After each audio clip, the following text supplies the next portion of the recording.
Ei, salutare! Am început să fac aici o terasă, că aveam nevoie de o terasă vara, să fac foc, adică un loc de foc. Și ca să pot să pun și masă și niște băncuțe.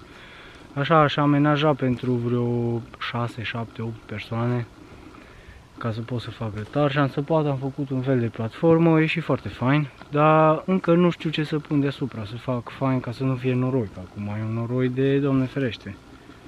Și nu știu, mă gândeam, cea mai simplu și cea mai rapid ar fi să aduc vreo câteva roabe de frunze și să pun așa, să fac un pat de frunze.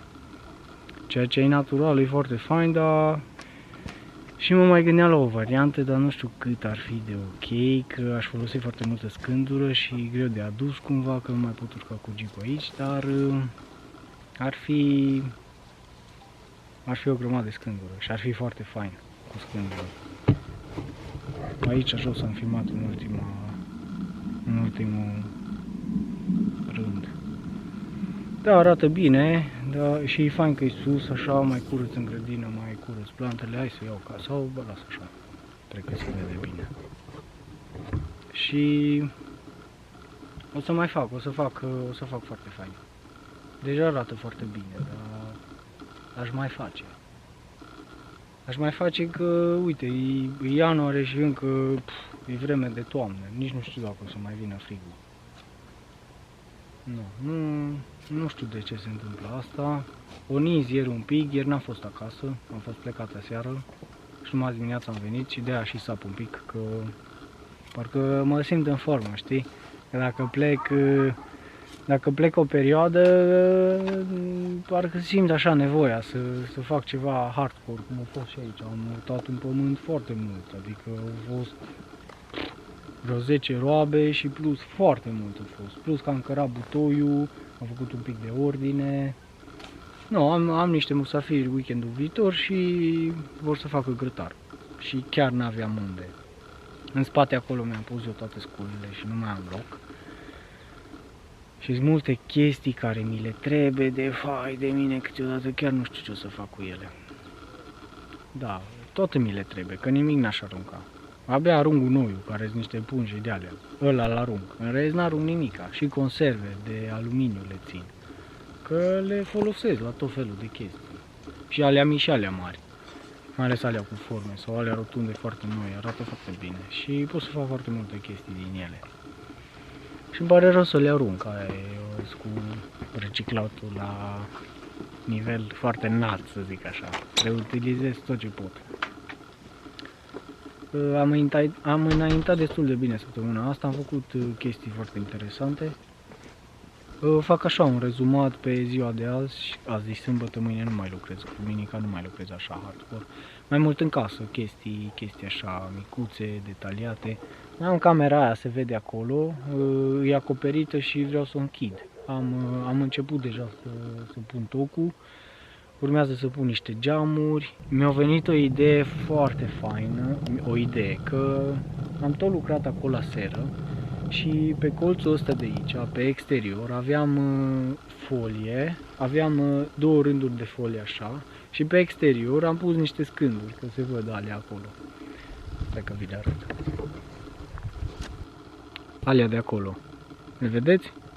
Alea așa, alea pe exterior și cum a fost pe exterior, două folii, folia aia albă și după a mai fost una în interior. În interior am mai pus scânduri, cred că în video trecut. Am pus scânduri și mi-a rămas spațiu între scândură și folie și am băgat lână. Sunt atât de mulțumit. Nu știu dacă am mai văzut așa, dar să fie între două leere așa, să fie pe o parte și folie sau pe ambele folie și în fine, orice folie și scândură și apoi între, ca să bag lână, că am îndesat-o foarte tare, foarte tare. Acum cât intră, știi? Și cea mai curată, am selectat-o cea mai curată. N-am spălat-o, n-am tratat-o, n-am făcut nimic la lână, că nu necesită neapărat. Dacă e uscată, nu are probleme. N-am avut probleme cu lâna până acum. De-aia experiența mea cu lâna m-a făcut să fac chestia asta. Deci chestia asta mi-a ieșit pentru că chiar nu știam ce să pun. Am zis să fac niște inele de alea de lemn. Dar nu mi-a prea mers, știi? Și asta cu lâna e cea mai bună, îmi place foarte mult.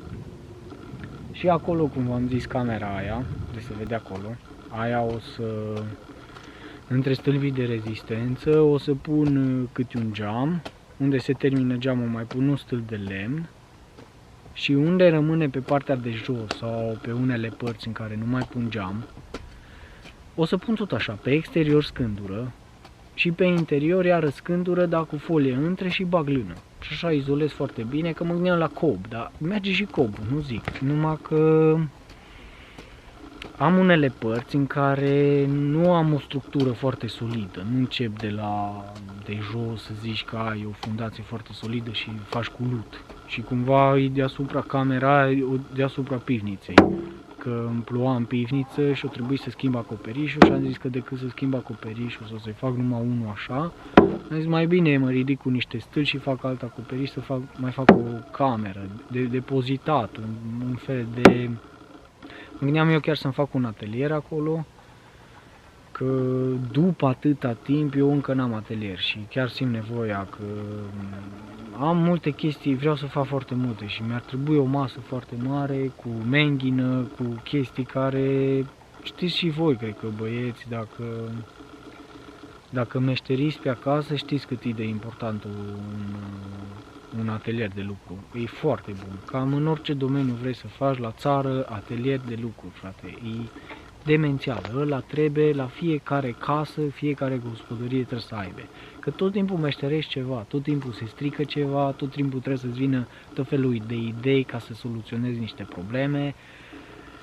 Eu aproape în fiecare zi mă bat cu niște chestii, mă bat, Doamne ferește, nu mă bat cu nimeni și cu nimic. Sunt chestii care apar și nu știi efectiv, trebuie să găsești soluții. Nu știu să vă dau exemple acum, dar când vrei să meșterești tot timpul acasă ceva, îți trebuie 11.000 de chestii și sculele nu mai vorbesc. Sculele fac o parte esențială într-o gospodărie, cele mai bune. Îmi plac sculele la nebunie. Cred că cam toți banii am băgat în Dedeman. Ar trebui oamenii de pe acolo. Nu vreau să zic nume, dar magazinele de construcții, toți banii mi s-au dus acolo. Toți banii, deci mi-a cumpărat efectiv tot, de la A la Z. Mi-a întăluat, că îți trebuie, știi? Și am început cu de-alea ieftine, că n-am știut nicio, că am fost mai sărac și nu. Nu mi-am permis chiar tot timpul orice și când nu-ți permiți orice, îți cumperi chestii cele mai ieftine. Bă, și nu țin, bă, sunt făcute foarte multe de unică folosință, efectiv, mă tot gândesc la fabrica aia sau cine o conceput firezul ăla sau, nu, 11.000 de alte chestii care se strică. Bă, frate, bă, de ce le mai fac, bă?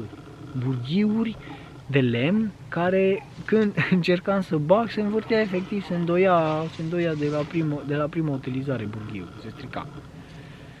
Era, nu știu, dau un exemplu, 30 de lei un set cu 8 burghie de lemn de firmă, nicio firmă, știi? Cel mai ieftin. Și un singur burghiu, dacă e de firmă, de calitate, că e de calitate, într-adevăr, 50 de lei, 60 de lei, 70 de lei. Deci, exemple de astea. Cred că și voi ați întâlnit foarte multe chestii și te gândești, bă, că nu că ești zgârcit, dar nu ai dat banii, știi, așa, mai ales la început, nu ai dat banii pe chestii și nu știi. Și te trezești că ai o grămadă de chestii care, și scule și alte lucruri care nu le mai poți folosi. Adică nu în chestia care trebuia să le folosești. Și le tot țin, că nu le arunc, nu, cum să le arunci? Acum am dat de vreo 4-5 lame de drujbă. Nu, cum să le arunc? Că cine știe la ce mi le trebuie, știi? Gândul ăsta, bă, nu știu voi cum sunteți, dar eu gândul ăla l-am în minte. Cine știe când mi-l trebuie și ce o să trebuiască să fac cu el? Și chiar o sârmă, știi? Găsesc o sârmă pe stradă, o bag în buzunar, o aduc acasă. Un șurub, orice, deci toate șuruburile, tot. Gândiți-vă ce-ți cumperi șuruburile în Dedeman și Iar am zis nume, nu vreau să fac publicitate, Doamne ferește, să nu merete acolo că scumpe chestiile. Bă, orice șurub costă 50 de bani, 60 de bani și îți trebuie 10 șuruburi, pac 5 lei, 6 lei, 7 lei, 10 lei, 20 de lei, 30 de lei, știi? Dar dacă, de exemplu, ai lua o mașină de spălat și ai dezmembra-o, nu o mașină de spălat, frate, ai găsi acolo 11.000 de șuruburi sau televizor vechi sau... Eu mi-am mai luat, pe unele le-am dat bani, unele le-am primit, de alea, pick-up-uri. Îmi plac pick-up-urile că au motorul ăla și e cu magnet și vreau să fac ceva chestii cu... Asta e altă mâncare de pește. Oricum, vă mulțumesc tare mult că mă urmăriți, am 10 minute, mi-am făcut o rutină de a filma 10 minute în fiecare zi. Dacă aveți orice întrebări sau, nu știu, să vreți să discutați cu mine, să-mi scrieți că de acum acolo o să răspund la toate. Ideea e că eu filmez foarte mult, deja de un an am tot filmat și n-am postat nimica. Dar în timp ce postez câte un clip și după aia răspund la ceea ce îmi ziceți voi în titlu. O să scriu titlul întrebarea voastră și o să răspund într-un clip. Cam pe la 10 minute mă duc eu așa, media să zic așa. Încerc să fac cam 10 minute câte un clip. Nu, poate să fie și mai mult și mai puțin, depinde de subiect. Vă mulțumesc să aveți spor la treabă și să vă faceți atelier, că e important. Pa!